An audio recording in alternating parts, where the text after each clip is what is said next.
Guys, nainig comment sa atong video. Nag-ingon nga, reality na daw na karon nga mas palangga daw sa atong mga asawa ang ilahang mga manok kaysa sa atua. Mutuo na. Disagree gyud ko ana kay kabalo gyud ko mas palangga ko sa kong bana kaysa sa iyahang manok. Kung ikaw mas palangga nimo imong manok kaysa sa imong asawa, ayo dumaya akong bana. Kay dili gyud na tinuod. Taadon ako akong bana ha. Dali lang. Prove na ko sa inyo ha nga di na tinuod. Content lang to oy, di to tinuod. Ang sa day mo.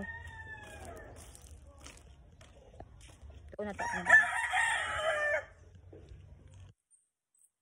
Gang! Gang! Akong bana oh. Hala. Unsa naman ni? Hala murag tinuod man. Tawan mo pud taan ni. Sige sige, bye bye.